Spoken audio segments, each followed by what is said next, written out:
Hi, my name is Alan Lamont. I am doing a video broadcast now, and I'm talking to a friend of mine called Göhring, and he has a website, and he's connected to a man named Walt Sickle, and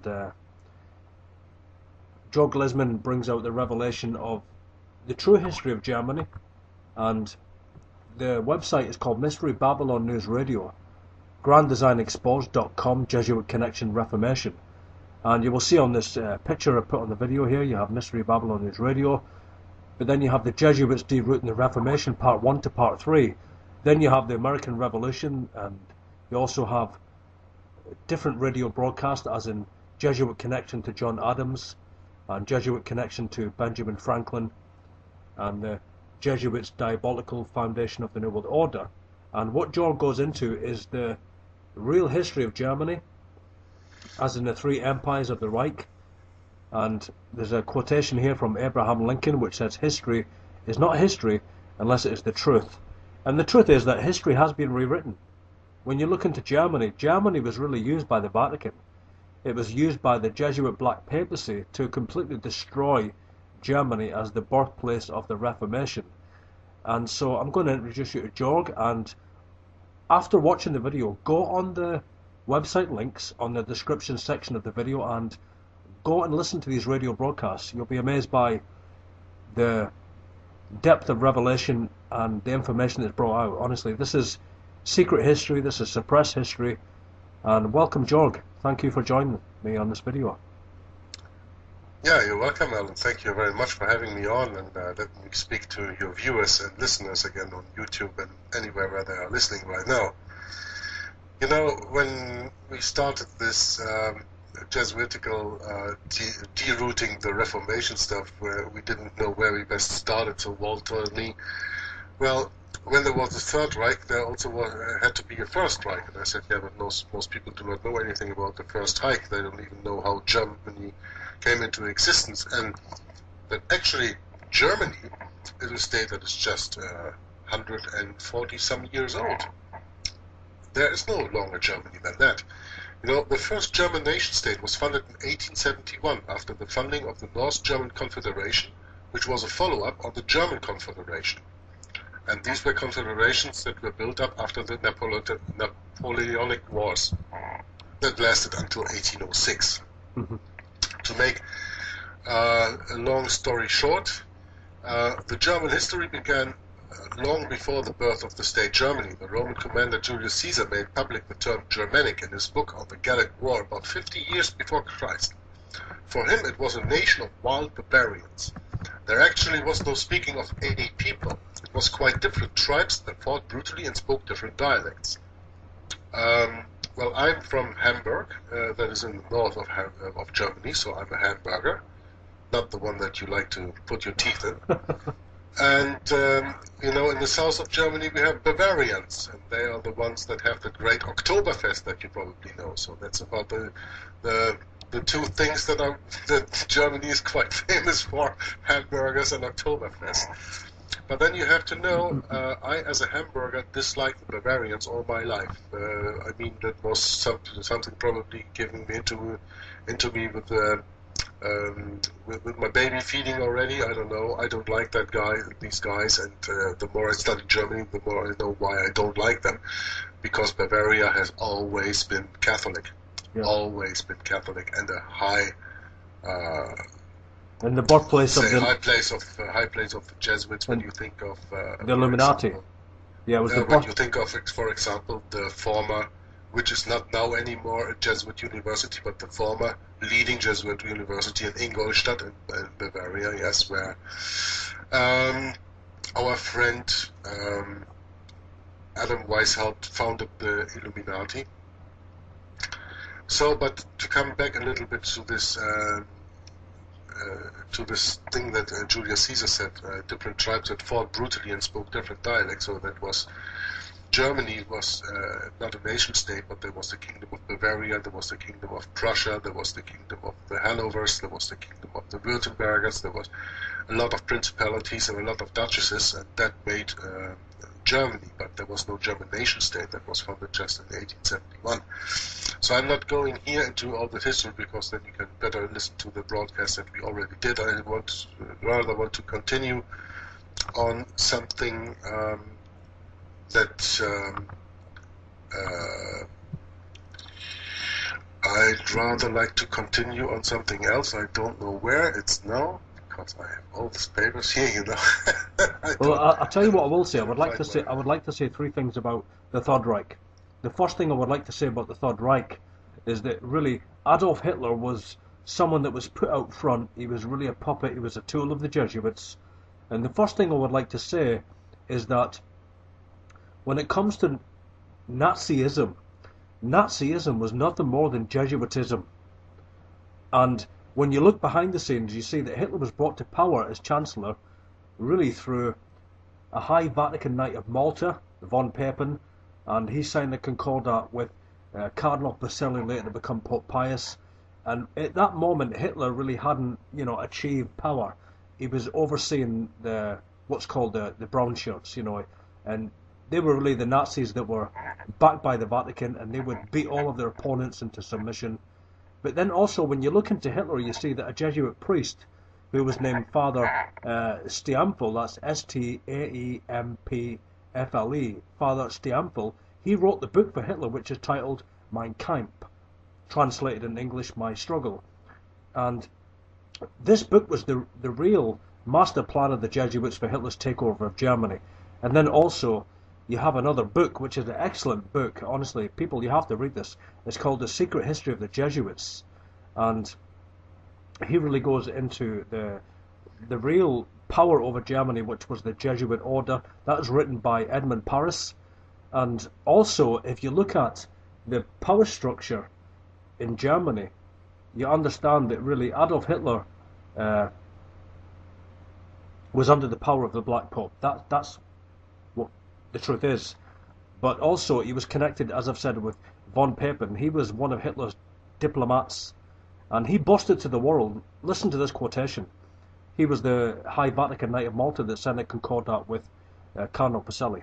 Quote, "The Third Reich is the first power which not only recognizes but puts into practice the high principles of the papacy." Now, what are those high principles? They are Inquisition. The Holocaust was the Inquisition of Rome. That's what it was. That's what it was. And when you look at Adolf Hitler, he is someone that is really just put out front to be a false enemy, someone to be blamed. Yeah, can I fill in here again? Yeah, of course, yeah. Go ahead, yeah. Yeah, it's just that I have so many documents open that I didn't find the one where I wanted to continue, but there's something that we just spoke about before we went on this broadcast here. You asked me if I knew the book Behind the Dictators, Relationship of Nazi Fascism and Roman Catholicism. Yeah, yeah. And yes, I know it, because there's a part that I copied into one of my documents here that is the foreword, and I'd like to read that to our viewers if there's still enough time. Mm-hmm. Yeah, of course, yeah. Okay, quote, "The 19th century left us deplorably weak in true knowledge of the history of state-church conflicts. The facts of human development since the Reformation have become so inextricably tangled that we have ceased to try to unravel them. We content ourselves in America with a mere superficial knowledge of events, and the conclusions arrived at, far from helping us to get at the real truth, only drive us farther away from an understanding of the real meaning of these events. Too much emphasis has been placed upon the mere economic aspect of the world situation. The ideological and theoretical origins of Nazi fascism, as a consequence, have been almost entirely overlooked. Research is necessary to show where social, political, and religious conflicts cross one another.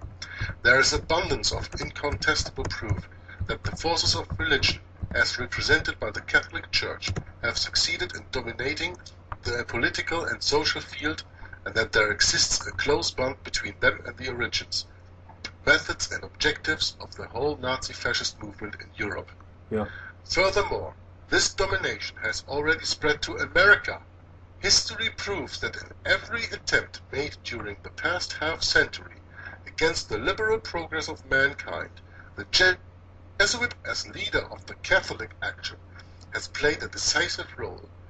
We can go even so far as to state that Nazi fascism had its origin in the Society of Jesus, and that, like other movements in the past analogous to fascism today, it was planned to serve the traditional aims of the disciples of Ignatius Loyola. Wow. End quote. That was a great quotation. That was a statement, Jog. Yeah, it was. Well, it's from the book Behind the Dictators, from Lehman. Yeah. You can find that. You can find that book online as a PDF. We will provide the link in the box of the video, won't we, Alan? Yes, yes. Because we want all the people to study and to wake up a little bit. But I actually wanted to tell you something about the Illuminati. Go ahead, go ahead. And I was in the wrong book because I was studying about Adam Weishaupt, you know?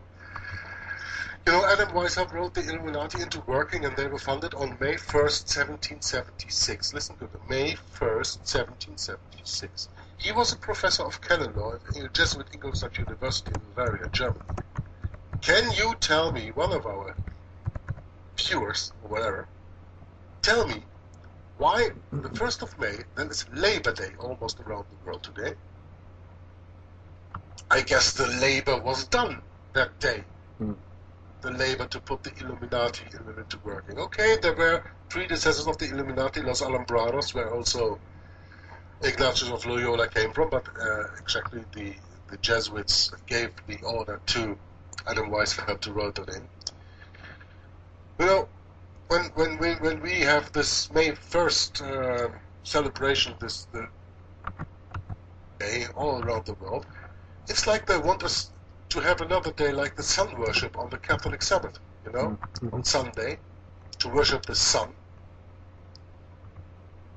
And this is all possible because the Jesuits have, for example, in the United States of America, about 25 universities and more than 50 high schools. So they are very, very good in educating. But the problem is that most of the people who go to schools and universities, and by most of the people I speak about 99 to 99%, they are not being educated, they are being deliberately dumbed down. That's right. And to prove that, we will also provide another PDF that you can look up, that is from Cure Zone, and that is called The Deliberate Dumbing Down of America. We will also put that into the description of the video that we make here. For the rest, I think there are some interesting quotes that we can mention here, because you just started about Second World War, about the Third Reich. Alan, you said something. Yes. There's one thing that I really want to quote that comes from Göhring. And that's a quotation that he made in 1946 at the Nuremberg trials. Go ahead, brother, go ahead. Why, of course, the people don't want war. Why would some poor slob on a farm want to risk his life when the best he can get out of it is to come back to his farm in one piece? Naturally, the common people don't want war, neither in Russia, nor in England, nor in America, nor for that matter in Germany. That is understood. But after all, it is the leaders of the country who determine the policy, and it is always a simple matter to drag the people along, whether it's a democracy, or a fascist dictatorship, or a parliament, or a communist dictatorship. Voice or no voice, the people can always be brought to the bidding of the leaders. That's easy. All you have to do is tell them they are being attacked, and denounce the pacifists for lack of patriotism and exposing the country to danger. Works the same way in any country. Now, do you see any relation to what I just said when you think of 9/11? Absolutely, yeah.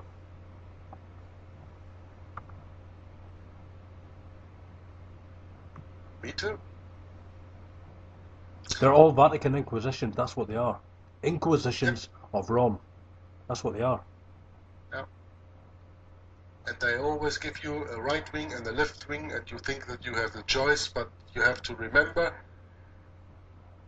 the political parties, right or left, they are just the same wing, they are just different wings of the same bird. Yeah.